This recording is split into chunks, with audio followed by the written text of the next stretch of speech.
You are listening to the Fly the W670 podcast. It is season 3. It's episode 80.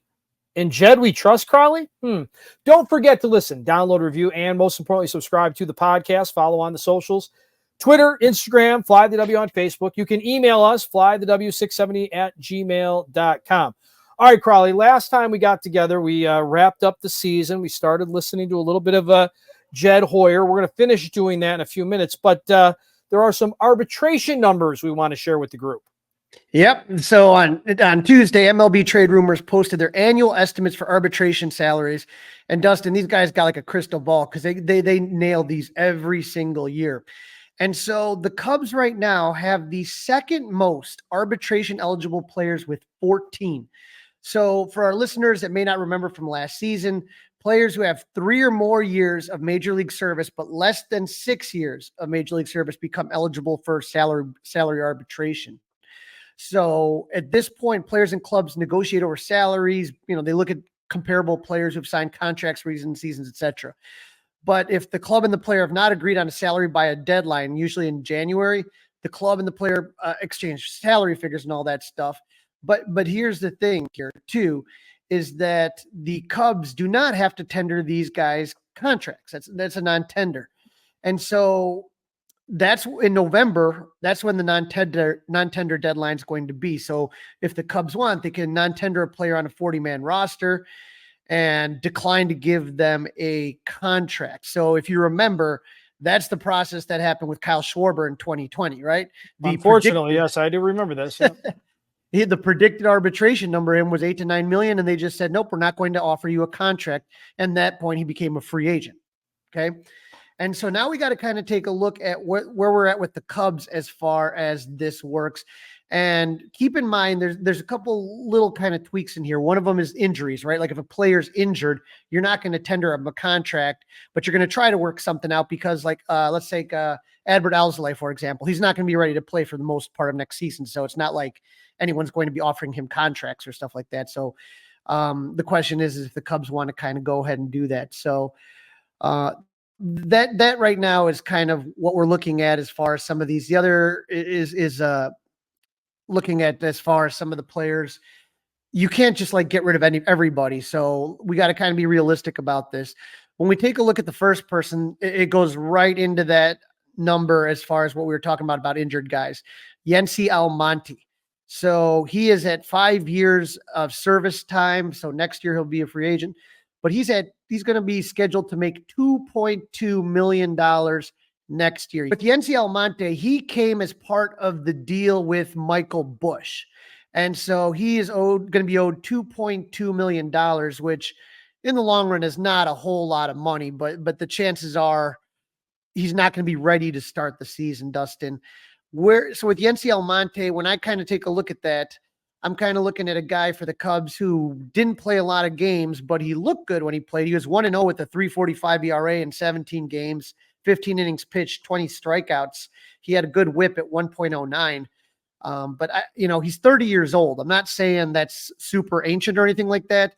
But as far as Almonte is concerned, I think they're going to keep him and try to sign him to a favorable deal because he's injured. And I don't think a bunch of teams are going to be scrambling to sign him. It'll be very interesting. That's for sure. A guy like that, high upside, right? Affordable. Now, Crawly, just from somebody like me standpoint, are these things slotted? Are there places, or this is all negotiable? It's going to be negotiable, but roughly, that he's looking to make about $2.2 million based on everything, like different comps and stuff like that. You look at other players, right? So that's what he's predicted, slotted. Yeah, sure. You could say slotted to make. Okay. All right. Very interesting. So what's next? The next one, Christian Bethancourt. We know that Christian Bethancourt, Cubs picked him up off the scrap heap, 33 years old, looking to make about $2.5 million. Boy, did he start out really good, but then he came back to earth. For the Cubs, he finished the season with an average of 209, 241, 608. They got him from the Marlins, who DFA'd him. But I think when you're taking a look at a guy like, when you're looking at a guy like Bethancourt, you can find a catcher, I think, cheaper I wouldn't be putting a lot of money in Bethancourt as far as 2.5. That seems a little high to me. Well, I mean, I think you want to have a good backup catcher though, right? He's got an arm, which is kind of Amaya does not have as strong as arm as Bethancourt. But when we talk about offensive positions, that's kind of a place that you can upgrade or you can hope to upgrade, right? Okay. I mean, you need offense. You need offense, right? It's just down on my list right this second. I'll be honest with you. How about a fourth outfielder in Mike Tauchman? Mike Tauchman is scheduled to make $2.9 million. As far as Tauchman is concerned, we know what he is. He's a fourth outfielder. He's a guy that doesn't have a lot of power, but he gives you really good quality at bats. He finished the season with the Cubs with a 248 average, 357 OPS, 723 OPS. And so he had 7 home runs, 29 RBIs, 6 stolen bases. He's a professional, right? He gives you those professional at bats as opposed, people say, well, what about the young guys? What about your Owen Casey's? What about your Kevin Alcantaras? Those type of guys. But when you talk about an outfield and you already got 3 guys that are already slotted to play, PCA's got, I think he took that job at center. Good on PCA. For sure, right? He's for sure. You wonder whether it's going to be Seiya Suzuki or Cody Bellinger in right, and then Ian Happ in left. So you don't want to bring a guy up if he's not going to play every day. I don't want them sitting on the bench. I hate it when that happens, when they call these guys up and they don't give them a chance to play. At that point, I would have no problem paying Mike Tauchman, the $2.9 million. Mm-hmm. I don't know. Where are you at on that? I'd rather bring a guy up, to be honest, even if they're learning, right? Isn't it time? My problem with that is just, again, injuries. I mean, just sitting there not getting anything out of it. I don't. Couldn't Tauchman be a guy though that ends up kind of bouncing back and forth, kind of like a David Bodie type? Or you think he's too good for that? I think he's better than that. I don't think he's a David Bodie type. He's a bench player, and I think that's the role that suits him. And so guys that are, when you talk about Alcantara, so he can thrive. He can thrive, and he can thrive in that role. He doesn't need an at bat all the time. No, he can sit tight, be ready when called upon, type of thing. And you saw it even in the last couple of weeks of the season. He didn't play a lot when the Cubs still thought they were in it, and he came back. And the second he comes back, he's getting 10 pitch at bats. He's drawing walks, all of those things. So I would be hesitant to get rid of him. So I would be still going with Mike Tauchman. The next one, he's your fourth outfielder then. Fourth outfielder, yeah. Okay. Julian Merriweather, $1.3 million is what he is looking to make next year. He made 1.2 this year, and unfortunately, he just was injured a lot last year. I think, is it the Julian Merriweather of 2023 or the Julian Merriweather of 2024? He throws heat, but he's 33. And, the question is health. I mean, it's not a huge number. For me, I think I would take a flyer on Merriweather. You have enough young pitchers in the system that I think, those young pitchers that you got in the system, whether you're talking about Nate Pearson or whether you're talking about Porter Hodge or any of these guys, they don't cost you a lot of money. So I feel like you can kind of take a flyer on Julian Merriweather for $1.3 million, right? I agree. I would, for the fact that he has had some good. There's been some good, there's been some bad, but I would go there again. I'm with you on that one. I would go there again. All right. So if we're taking a look at the next one up here, we got everybody's favorite, Nick Madrigal. $1.9 million is what he is scheduled to make in 2025. Dustin, I think this is an easy one, yeah? Mm-hmm. I think that's pretty simple. That trade, I think nobody won that trade. Nobody won that. Exactly right. What was it? That was all losers. Craig Kimbrell went to the White Sox, and the Cubs got Cody Heuer and Nick Madrigal. And I just don't think anybody, accomplished anything. So I think that's a no-brainer for Jed and Carter to get rid of Nick Madrigal. As much as it pains me to say this one, Dustin, Patrick Wisdom, $3 million. That's up from $2.7 million. Do you see Patrick Wisdom being back with this Cubs team? I don't. No. Mm-mm. I mean, I expected him to get some more playing time. I thought he was going to play some more first base. I thought they were going to kind of, platoon him with Bush. Bush, did really well. He only had 8 home runs, Dustin, and 23 RBIs. Now that's 158 at bats, but his OPP is always low at 237. I don't see any kind of situation where Patrick Wisdom comes back with the Cubs, even though, again, he was the Cubs Clemente Man of the Year nominee, all that stuff. I don't see him coming back. That seems like No, it doesn't make much sense. Edward Alzolay, $2.3 million is what he would be making in 2025. Obviously, Edward Alzolay just had you couldn't have asked for a worse season. It started with a blown save on opening night. I was at the game in Texas, and, just a lot of blown saves. And right away he was injured, and it just got worse and worse from there. He was 1-4 with a 4.67 ERA, 18 games. He had 4 saves, but he blew plenty. And I don't see, so he's going to be injured. He's not going to be playing next year. So 4 saves and 9 save opportunities. So he blew more than he saved last year. Yep. But again, with injuries, can you work out a deal to bring him back cheaper for like a 2-year deal and hope that he just gets healthy? Definite possibility. Yeah, it's a possibility. Yeah. Right. He's got Tommy John and a lot of guys. The thing about that is with Tommy John, it takes a while to get your velocity back, to get back. So it's a process. I'm very curious because Edwards had injury history in the past. He started out as a starter, if you remember that. And then he went into the bullpen, hopefully kind of make him a little bit healthier. And I just never really kind of saw it with him. So Edwards going to be one of those interesting ones. Looking here, Trey Wingenter, he's scheduled to make $1.4 million. If you remember, the Cubs kind of picked up a couple of these guys off of the waiver wire. 30, I think he's mediocre. I don't think he gets tendered a contract. No, I don't think so either. Nate Pearson, $1.4 million is what he's scheduled to make next year. Dustin, I think the Cubs are high on Pearson. I think for a guy like Craig a guy when you talk about the manager of the Cubs, I think that he knows good bullpen arms, and you saw Nate Pearson in that circle of trust there. Mm-hmm. So I think with Nate Pearson, he's a guy. He's back. He's a guy they like, I think. Yeah, I think that they're going to bring him back, and I don't think there's any question. I mean, he was 2-2, 4.48 ERA, but I think 66 innings pitched, 74 strikeouts. I think they see a lot in him that they can work with. Isaac Paredes, I think that would be $6.9 million, Dustin.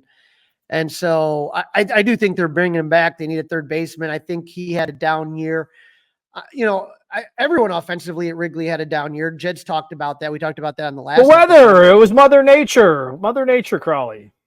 It is. And again, can we figure out a way to manufacture runs when the weather's not good? That's the issue. But I think Isaac Paredes, he's under team control for another 2 years, Dustin. And so I think he's a good third baseman. I think defensively he's really good. I think he'll be better offensively. So he's going to be back. And I think there's no doubt Justin Steele will be back. He's arbitration eligible, $6.4 million. But do you think they try to work out a longer term extension, or do you think they just kind of keep riding his arbitration years? Yeah, I think that the latter of the two, I think probably makes the most sense. Yeah. You think they're just going to let it ride? I think they let it ride. Would you let it? Would you let it ride? What would you do? GM Crawly. What does GM Crawly do? Yeah, it's the thing that worries you, because this year was really, for me, was a test year. Like, is Justin Steele the ace, the breakout, the all-star, right? Like he was in 2023. And we saw really good glimpses, but we also just injuries really affected. I'm not ready to pay him like an ace, I guess is where I'm at. I mean, I like him a lot. He's really good.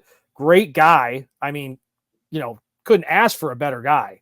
But this is one of those things as a GM you're taking a gamble on, because if he comes back, let's say next year, and he's an ace, he may not be willing to sign a contract that you could get him with right now, right?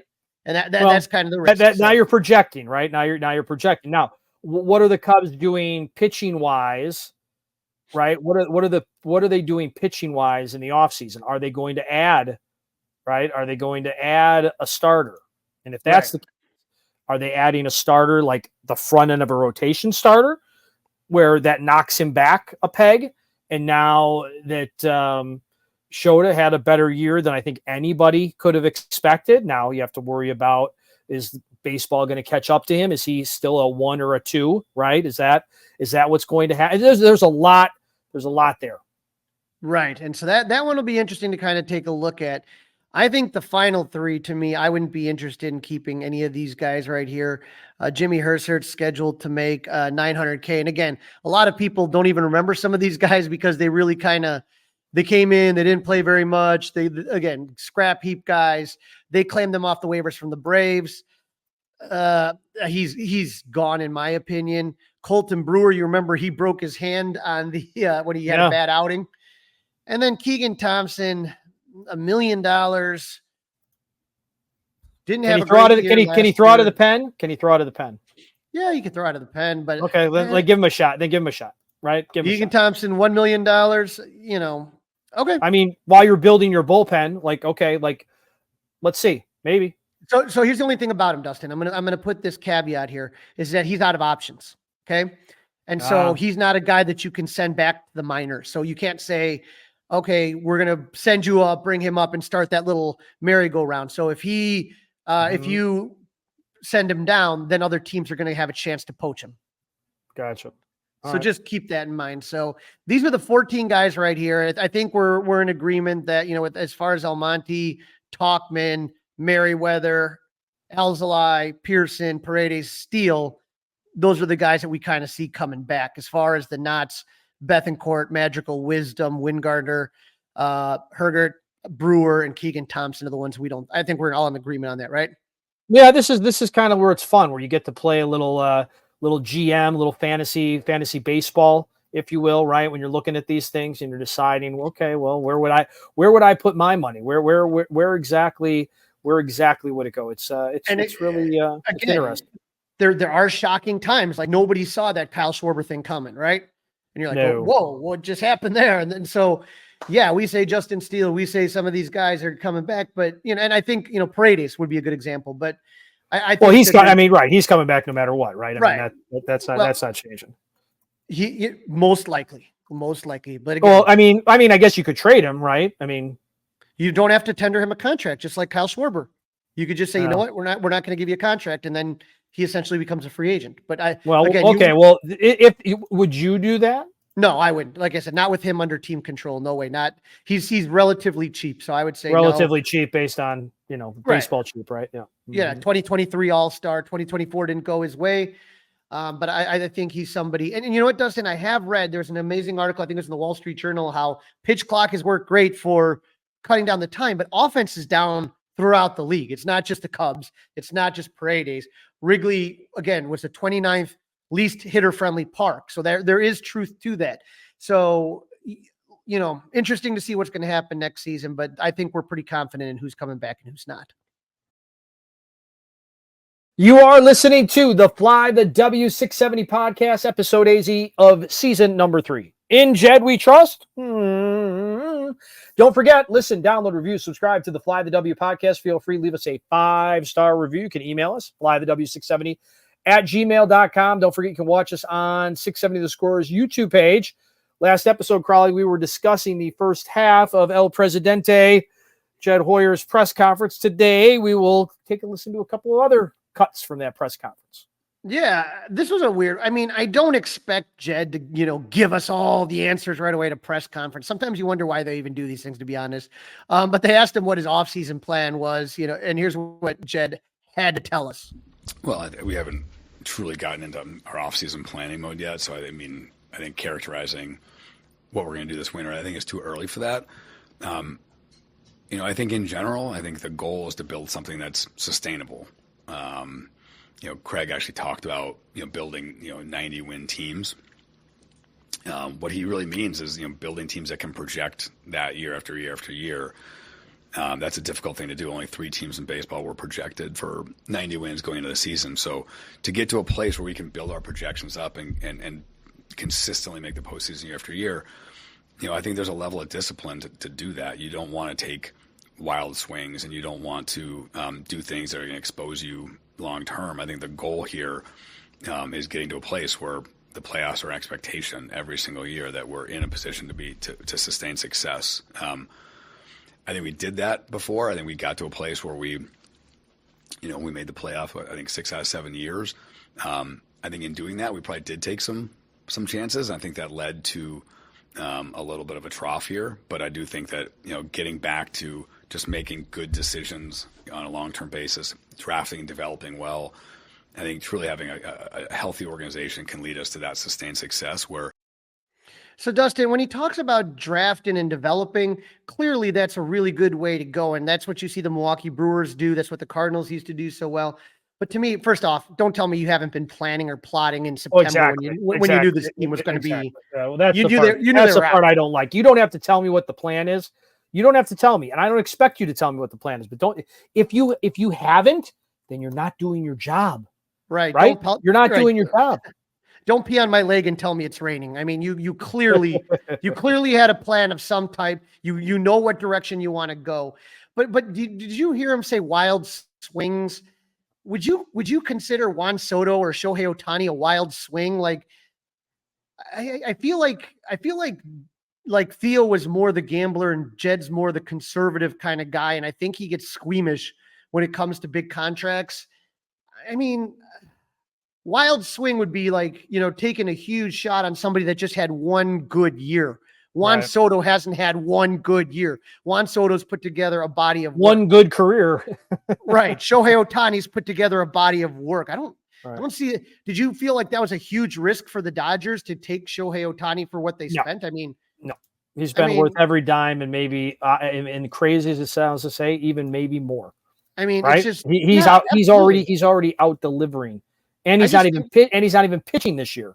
I just think for Cub fans, it's like, take a swing, Jed, go for something, be aggressive. And yes, you have to constantly develop. And I think the Dodgers do it better than anybody. It is what the model for the Cubs should be, where you can draft, develop, trade, and sign those superstars when you need to do it. The Brewers can't do that. The Brewers can't sign the superstars, right? And so they have to draft and constantly develop and trade, but they can't sign the superstars. And that's where the Cubs should have an advantage over everybody in the NL Central.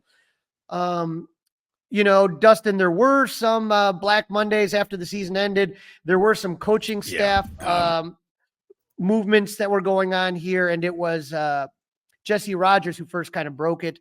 The Cubs let go of first base coach Mike Napoli. He was a big David Ross guy. Hitting coach Jim Adducci, who also was he was assistant hitting coach. So Dustin Kelly is still fine. Bullpen coach Darren Holmes was let go. Napoli was the big news, but to me, the strength and conditioning people, the Cubs had a miserable year with injuries. And I'm not saying those people are to blame, the strength and conditioning people, but I thought it was but it's easy to blame them, right? It's interesting that that's where you kind of went to let go a couple people. And so Jed was asked about Craig Counsell and whether the coaching staff, if they're done making moves or some of the moves that they made. He did come on late, and as a result, didn't have a chance to really put his staff together. And, obviously, part of hiring a manager like him is giving him the ability to build his staff. So we did make a couple of changes to the coaching staff, and with the strength and conditioning group. And I think we'll continue to just, think through how we build the best staff around him possible. I think when it comes to processes, when it comes to all that, I expect him to be deeply involved in everything we do this offseason. He'll be coming down to the office. He's always on the phone, but I think a big part of hiring him is to have him to be part of those conversations and be part of those processes. And I think he will be all winter. So when you look at that, I mean, we still have Willie Harris is still on the team. You know what I mean? That's something. Dustin Kelly, the hitting coach. We said Tommy Hotaby's probably not going anywhere. John Maley, assistant hitting coach, is still there. So, the question is, are there going to be more moves? Ryan Flaherty, who is the bench coach, who is very thought of very highly around the league. I've heard his name kicked around for some of the job openings. That'll be something to watch as well, but it'll be interesting to see Craig put his staff together. Jed was asked about payroll. Everybody wants to know about payroll. So here's what he had to say. I think that's kind of part of October. I think that we haven't got into the budget process yet. And I think that's something that we'll be discussing a lot, over the next 3 or 4 weeks. So, I think this month, will be used to figure out exactly our direction this offseason, and obviously payroll is part of it. I'm wondering, Dustin, where are they going to go? Are they going to try to get back under the luxury tax this year? Are they going to try to make a big move? You were asking earlier about a pitcher, maybe like Corbin Burns front end. Those are all questions that are going to be interesting. Well, and what's really going to be interesting, Crawly, is what exactly is going to happen with Cody Bellinger, right? Is he opting in? Is he opting out? I think that will have a big part of what the Cubs are actually going to be able to do. Yeah. Now, the other thing to keep in mind is that there's going to be a lot of money coming off the books. We're still, you're paying Trey Mancini and a whole bunch of other people that are getting paid that didn't play a single game for the Cubs this season. And that just happens, right? That's not to say, oh my God, this is horrible. But that happens. There's guys that you let go. There's guys that you cut, so that'll be interesting to kind of see which guys are going, what the budget's going to be. The Cubs, they still drew well this year, but I just wonder if they're going to want to get back under that salary cap. When we look here, the question is the farm system, Dustin. These guys continue to improve. You continue to have guys, and then we're going to talk about in the top 100 of baseball prospects. All of these things are going to be popping up here. And so the trouble now is a lot of these guys are starting to hit AAA, right? Mm-hmm. So when you talk about some of the really, really good players, they're all going to be in AAA. Matt Shaw, Cade Horton, Owen Casey, Kevin Alcantara, Moises Ballesteros, James Triantos, all these people are going to be there. The question is how long you want to keep them there, or do you think you can use them to get, let's say a Vladimir Guerrero Jr. So here's Jed on the farm system. Yeah, I mean, it's something we've talked about in this room a lot, that there's really two currencies. When you think about a front office, you've got financial flexibility, and you've got young players, and young players are in today's game certainly the most valuable currency there is. I think we're really healthy on both sides. When you look at our books long term, they're incredibly clean. I think we have really good contracts on our books. The players that are on deals played really well, and I think obviously we've graduated a lot of guys, and we still have 7 top 100 prospects. So I think I'm proud of where we are on both sides of that. I think when it comes to trading young players, of course, I think that those are things you have to consider, but it has to make sense for the long term. I think, making sure that we're not doing it just for a short-term gain. I think that, young players have upside, young players stay healthier. And I think, the last thing we want to do is to get away from building through young players. I think that, Michael Busch this year, Pete this year, I think, showed a glimpse of what young players can do, I think, from an energy standpoint and from an upside standpoint, and we don't want to run away from that. So we'll consider deals that do make sense, that make sense organizationally. But I'm excited about our young players. I think a lot of those guys are going to have a huge impact on the Cubs for a long time. So no doubt about that. When you look in the playoffs, you see teams like Milwaukee with a lot of young players. You see teams like the Detroit Tigers, I think, have a lot of really good young players. So you don't want to get rid of them. It's just a question of, do the Cubs have financial flexibility to make moves? And if you don't, then you do have to dip into that farm system and trade, right? Right. Yep. Listen, those guys are going to have a big impact, whether it's with the Cubs, right? With the Cubs, or is it going to be because they traded them and they brought things back? Right. And two guys that Jed talked about that were acquired in trade. When you talk about Michael Busch, when you talk about PCA, right. Busch was, they traded 2 very young, talented prospects to the Dodgers to get Michael Busch, including Jackson Ferris. And then PCA came over with the Javi Baez deal from New York. And so Jed was asked about those 2 guys in particular. I think taking each guy individually, I think when you look at Michael, really impressive rookie year. I think, first of all, I would start on his defense. I think that, after some initial struggles in April, kind of getting back to playing first base, I think he's going to win Gold Gloves at first. I think he was outstanding over there. I think offensively, he ended up at 775 OPS as a rookie, which is really impressive. And, he really struggled at Wrigley. So I think that, if you actually look at his numbers, he probably even had an even better year than it appears when you factor in the park factors and everything. So, and this demeanor, the way he, conducts himself on a daily basis, every veteran that came in and did an exit meeting with us talked about how impressive he was. So, that was as good a rookie year as we could have expected. And then with Pete, now obviously he's much younger than Michael, but coming up to the big leagues, and kind of being forced into that position. Even he'd kind of struggled this spring. It took him a little while to find his legs. He struggled. Even during his struggles, I think he really helped us win games with his defense. But I think the second half of the season, and he deserves all the credit in the world for this, sticking with the process and continuing to develop. I mean, he showed what he can be in the second half of the season. He played really well offensively. He ran the bases well. His defense was unbelievable.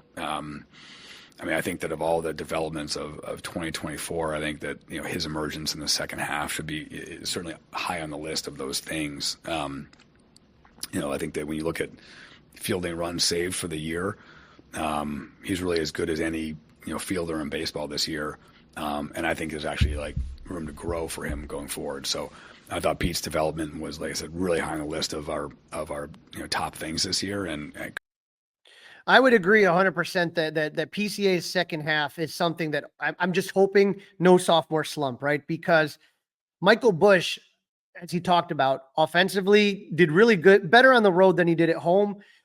He showed the power that you wanted to see.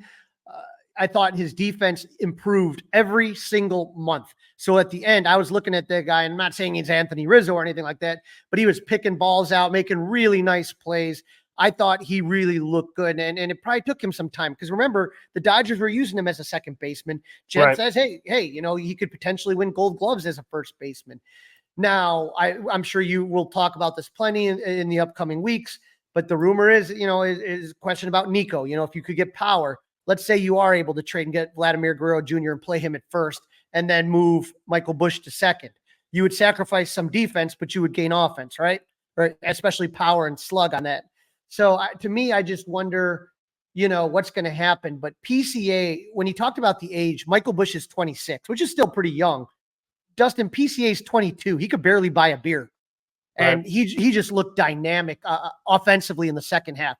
Defensively, even if he was just a mediocre hitter his whole career, just his defense alone makes him a plus WAR player. But as far as if he can be what we saw in the second half, if he can occasionally bunt, if he can learn the strike zone even better, there's room to grow offensively. But boy, he just created havoc on the base pass. It was fun to watch him. The triples, the inside the park home run in Miami. I mean, that guy was just electric. So those are two young guys that the Cubs can sit there at the end. And then there's more. Porter Hodge would be in there. Luke Little would be in there. There's other guys that you're going to say wow, this is really a year where you saw a lot of young talent break out. Yeah, no doubt. Yeah. And that was that. Listen, that's what you have to hold on to, right? And during this offseason, that's something we have to hold on to as fans. The organization, they're going to use that. They're going to sell that. Now, as far as when the season started, 2024 started, you and I both had the same question. Where are they going to get the power from? Where is the power going to come from? And that showed, to be a big weakness this year. And so Jed was asked about addressing the power issue. That is certainly something that was lacking this year. No one was hitting 30 homers, and we didn't have any one player slugging at a really high level.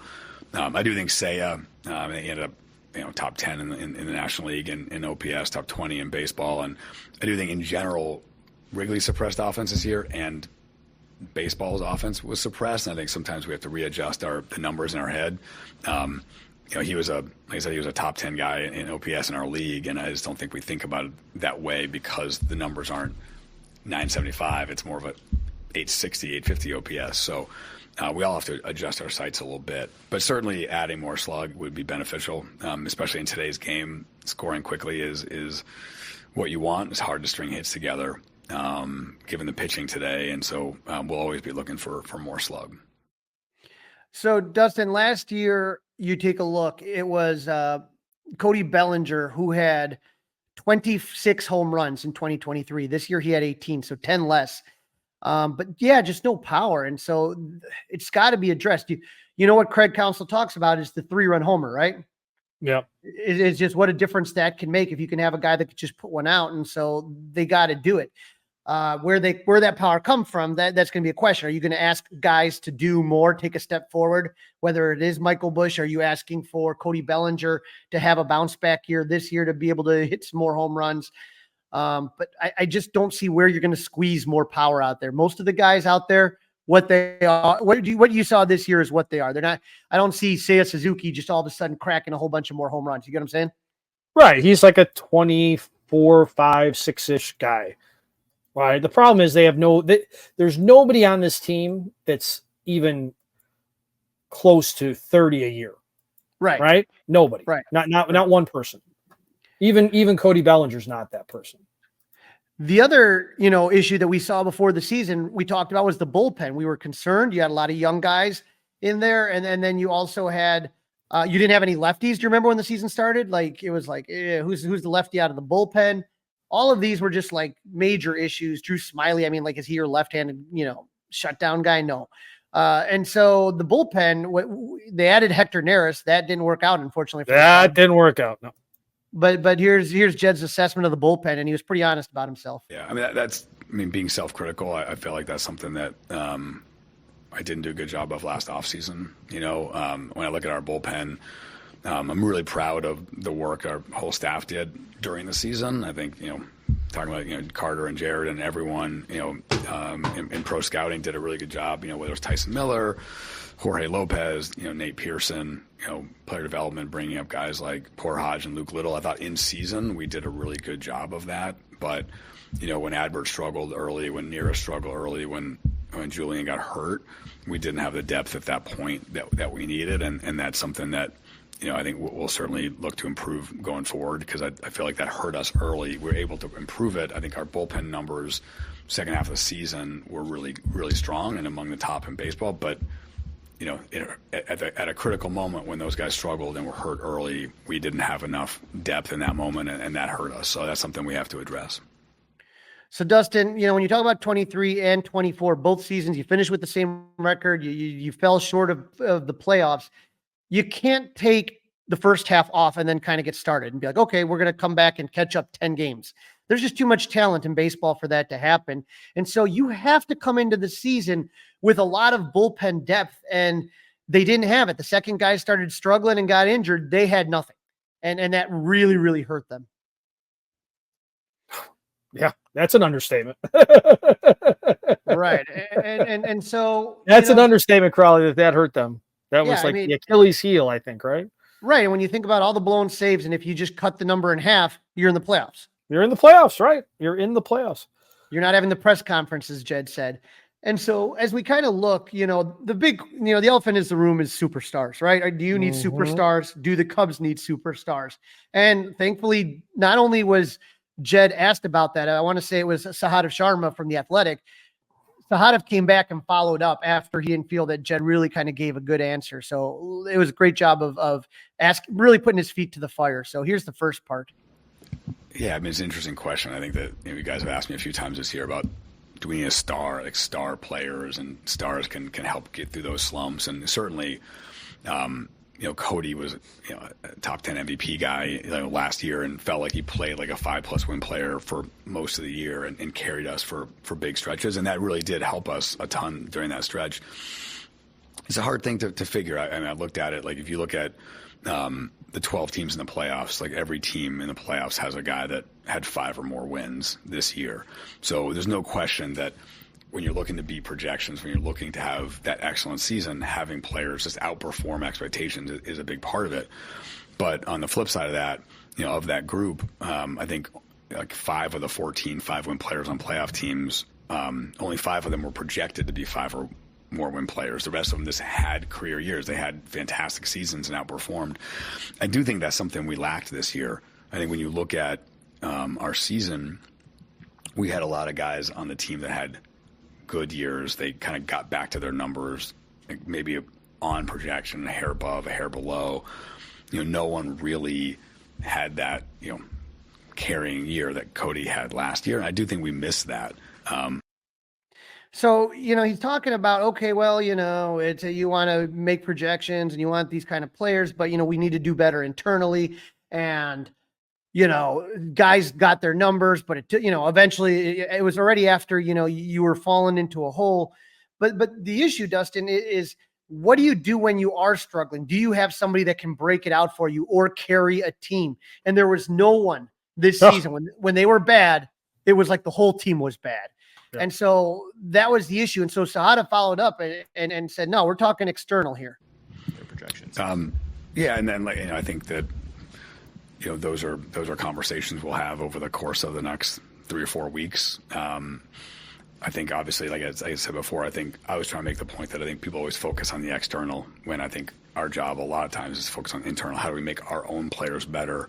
What do we need to do as an organization? What do I need to do? What do these guys need to do to put us in position to have those guys have those kind of years? Because that ultimately is how you beat projections. It's how you have a magical season is you have a bunch of guys that outperform. So you can't only rely on external additions. That was kind of the point I was trying to make. Clearly, you can't just pick one guy and he's going to make everything better if everybody else sucks. You saw what Shohei Ohtani did. You saw what Shohei Ohtani did with the Angels, right? Mike Trout. When was the last time he was in the postseason? But to sit there and pretend like if you put a star player on this team, if you added one big bat to this team, like that couldn't make the difference between making the postseason and not making the postseason. I think that's ridiculous. Right. I agree with you. Yep. But Dustin, this is the last year of Jed's contract, so he was asked about his job security. Let's give it a listen. First of all, I think there's always pressure as professional sports. I think that's part of it. But no, I'm excited about next year, and I look at it as an opportunity. So I feel pressure, but I feel the pressure I always should feel, which is I'm president of the Cubs, and this is an exciting opportunity and an exciting time to be in this role, and we're in a really good position. So you remember when Joe Madden, they did the same thing. They did not give him an extension his final year of his contract. He said, it's my free agent year, right? And they let him go. And so, there has to be something in Jed's head that says, hey, if let's say they don't make the playoffs in 2025, he's fired, right? Gone. Yep. Or do you think Tom Ricketts says, hey, this guy keeps baseball exciting enough that fans come to the games in September, right? Because again, the Cubs weren't really out of it until the last couple of weeks of the season. So it wasn't like it's June and you're out of it, right? Right. So is Tom happy that that Jed's fielding a competitive team? Well, I think it depends. I think it depends how it goes, right? I think it depends how it goes. Is it close? Is it a disaster? Right? Which one is it? Were there injuries? Weren't there? What's the relationship between him and Counsell at that point? It's very surprising that their deals are so different. Let me ask you a question. So not even close to being on the same page. If the Cubs finish, let's say 85 wins, which is 2 wins more than the last 2 seasons, and they don't make the playoffs again, where would you say would happen with Jed on that one? Probably gone. All right. You brought up something about. I don't want him to be gone. I don't necessarily want him to be gone. And the next question is, all right, you're running Jed out. How are you replacing him? I think you brought up an interesting point as far as the relationship between Craig and Jed. I think Craig is in a powerful position to be the most highly paid manager, and I think that he also has a background in front office. So, is Tom going to kind of listen to what Craig has to say about the situation? So, to be determined. But hey, you know what, Jed? If you don't want to worry about job security, build a winner, get to the postseason, and then you don't have to sweat it, right? You don't have to sweat it. That's for sure. That's for damn sure. You are listening to episode 80, season 3 of the Fly the W670 podcast. In Jed we trust. Well, don't forget to listen, download, review, subscribe to the podcast. Go ahead, leave us a 5-star review. You can email us, flythew670gmail.com. And don't forget, you can watch us on the 670 The Score YouTube page. So obviously, Crawly, we're talking about it. No postseason baseball for our Cubs, but there was some very exciting wild card matches. And hopefully, at the very least, the Cubs can be in that round next year. Yeah, and then Dustin, we did 50-50. We got 2 out of 4 correct, but there was so many exciting moments, Dustin. It's what makes you miss postseason baseball. The excitement, being on the edge of your seat. I was watching the wild card game, Milwaukee versus New York, the only one that went 3 games, and just the people on their edge of their seats, the excitement awesome. building. It was absolutely awesome. I mean, I just missed that. I miss when that was the Cubs, but there were some good series. First off, you had Detroit and Houston. We both had Detroit winning this one. Detroit's been one of the 2 Cinderella teams to make the postseason. They were struggling in the AL Central. Then they came to Wrigley Field. Javi Baez started on Friday, did the hat tip, got the video salute. Then on Sunday, he played. And in both games he played with, Detroit lost. The only game they won, he didn't play. And after the Sunday game, Javi would end up going on the IL. Season ended with spine injury and hip inflammation. And after Javi Baez was gone, the Tigers won 10 of their next 11 series to shock the Twins, pass them up, and get into the playoffs. The Tigers took game 1 of the wild card behind 6 shutout innings from rookie sensation Tariq Skubal, and the Detroit won 3-0. The Astros were looking to tie the series up in game 2. They had a 2-1 lead in the 8th, but Detroit scored 4 runs off reliever Ryan Presley in the 8th. Tigers win 5-2. Dustin, this is what bothers me, though. For the first time since 2016, the Houston Astros will not play in the ALCS. I just remember the Cubs and the Astros were on the same trajectory. Remember, both teams purposely tanking to get draft picks, both teams making moves, and they were both in the postseason. But you saw that long, sustained success from Houston, and I think the Cubs felt short, and we all kind of felt like the core felt short as well. When we take a look at the one on the AL side that we got right, that we got wrong, I mean, was the Kansas City Royals sweeping the Baltimore Orioles. You feel bad. Didn't see that one coming. No. But again, why do you pitch to Bobby Witt Jr.? Why? Why would you do that? Doesn't make any sense. Now, yeah, and game 1 saw future free agent Corbin Burns pitch a gem. He went 8 innings. He gave up 1 run on 5 hits. The only mistake he made, pitching to Bobby Witt Jr. with a runner at third and 2 outs. Witt singled for the only run in the game as the Royals took that first game 1-0. But Dustin, when you ask why you pitched to Bobby Witt, I have more of a problem with it in game 2. In game 1, you're Corbin Burns, right? You're Corbin Burns. You don't care who's in the batter's box. You feel that you can beat him. That's what you want from an ace, right? Didn't work out. Now, if you're telling me game 2, okay, and then you got a bullpen guy, yeah, then walk him. But if you're telling me that that's your ace and you're scared to throw to a guy, yeah, would you ever tell Pedro Martinez, walk that guy and go to somebody else? Would you ever tell Nolan Ryan that? I don't know. No. Never. Corbin Burns feels he can get him out. 8 innings. 8 innings. How many guys go 8 innings in a freaking playoff game anymore? Never. He pitched a gem, and Bobby Witt's a great player. He won that battle. Tip your hat. Now, when we talk about game 2, Dustin, this is what is making playoff baseball unfun. The 2 teams combined to use 13 pitchers. Game was tied at 1 in the 6th inning. Runners at first and third, 2 outs. You got a bullpen guy in there. Yeah, there I walk Bobby Witt. And say, nope, not going to let this guy beat me, not with the pitcher I got on the mound. And so the Royals go up 2-1. That would be the final for the second straight season. The Orioles are swept from the postseason after a really, really good regular season. You just feel bad for Baltimore. Just didn't happen, right? Right. Didn't happen. I think they're going to be back, though. I think they're built to return to October baseball. Now, we were right about San Diego easily disposing of the Braves. In game 1, Fernando Tatis hit a 2-run homer in the first inning, and Kyle Higashioka hit a solo home run. Michael King has been doing great. He pitched 7 innings. But Dustin, I think every time a guy like Fernando Tatis hits a home run, they should mention he was suspended for steroids. Do you agree or no? Not on a national broadcast, probably not. It's like he already served his. I mean, I think on the local, yes, but on national, no. All right.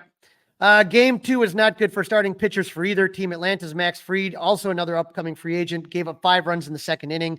Kyle Higashioka homered. Manny Machado doubled, 2-run double. Jackson Merrill hit an RBI triple. Fried's out of the game. Unfortunately for San Diego, starter Joe Musgrove exited the game in the 4th inning with elbow tightness. His season is probably done.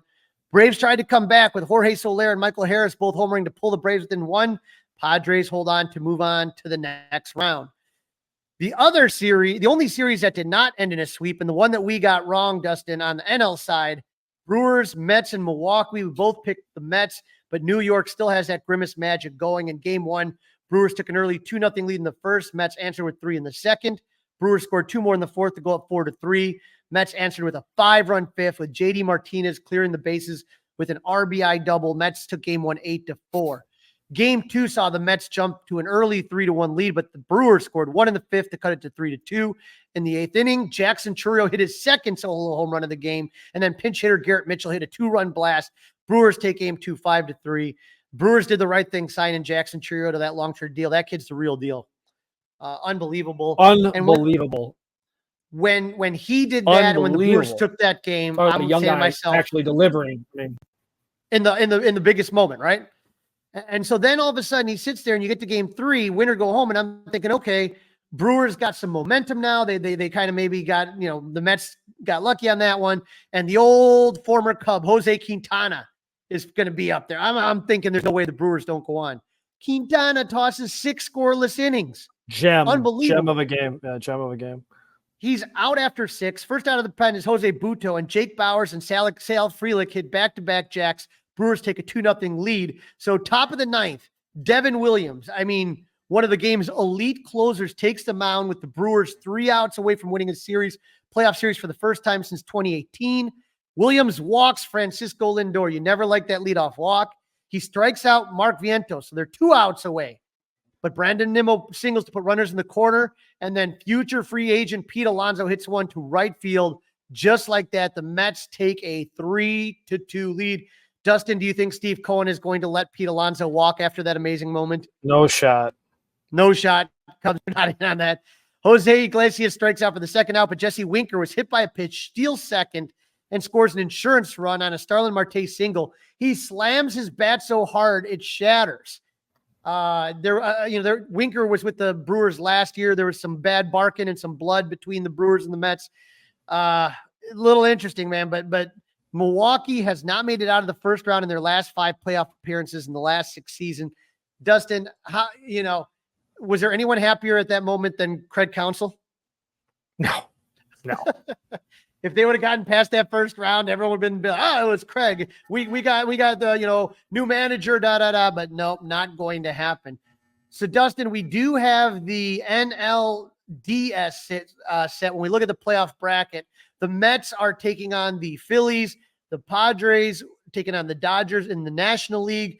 In the American League, we have the Yankees taking on the Royals and Detroit taking on Cleveland. Let's go again with the AL side first. Who do you got, Detroit or Cleveland? I'd like to go with the Tigers. They're playing really good.